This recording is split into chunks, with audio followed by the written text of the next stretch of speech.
இந்த மலைக்கு மேலே தான் என்ன இருக்குதுன்னு சொல்லி இந்த வீடியோவில் நான் வந்து காட்ட போகிறேன். ஃப்ரெண்ட்ஸுங்க கூட வர அந்த டைம் அதெல்லாம் வந்து ரொம்ப. அடுத்தது பார்த்தோன்னா இந்த மலைக்கு மேலே என்ன இருக்குதுன்னு சொல்லி மோஸ்ட் பீப்புளுக்கு வந்து தெரியாது. சில பேருக்கு வந்து தெரியும், சில பேர் ஏன்னா மோஸ்ட்லி ரொம்ப பேர் வந்து ஏறி இருக்காங்க இது மேலே. சில பேர் வந்து ஏறலை. அதனால தான் வந்து நான் இந்த வீடியோ வந்து மேக் பண்ணுறது. ஏன்னா அவங்க மேலே போகிறதுக்கு அந்த மாதிரி இருக்கும் அந்த இடம். ஏன்னா அந்த ஸ்ட்ரைட்டாக செங்குத்தாக இருக்கும், அதனால் ஏற முடியாது. சில பேருக்கு வந்து ரொம்ப நாள் ஆசையாக இருக்கும் அந்த மேலே என்ன தான் இருக்குது அந்த ஒரு க்யூரியாசிட்டி போக்குறதுக்காக தான் இந்த வீடியோ நான் வந்து மேக் பண்ணுறேன். இதில் மோஸ்ட்டு பார்த்தோன்னா எந்த சப்போர்ட்டும் இல்லாமல் ஏறது தான் இதில் வந்து மோஸ்ட் சேலஞ்சு.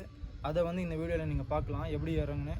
ஏன்னா இப்போ 100ல் வந்து 10 பேர் தான் வந்து இந்த மலைக்கு மேலே வந்து ஏறி இருக்காங்க. ஸோ இந்த மலைக்கு மேலே தான் இப்போ நம்ம ஹைக்கிங் பண்ணி போகிறோம். இது ஒரு சின்ன ஸ்மால் தான், மெயின் அதுதான், அந்த மலை தான் மெயின். ஸோ ஸ்டார்ட் பண்ணலாம் ஹைக்கிங். ஸ்மால் ஹைக்கிங் தான். ஸோ தயவு செஞ்சு யாரும் இதை ட்ரை பண்ணாதீங்க. ஸோ இந்த பாதையில் தான் நம்ம போக போகிறோம். பாருங்கள் எப்படி இருக்குன்னு.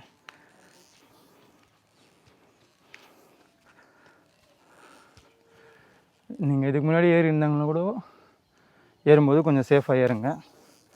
சின்ன பசங்க யாரும் இதை ட்ரை பண்ண வேணாம். நான் இதுக்கு முன்னாடி ஏகப்பட்ட டைம் இந்த மலைக்கு மேலே ஏறி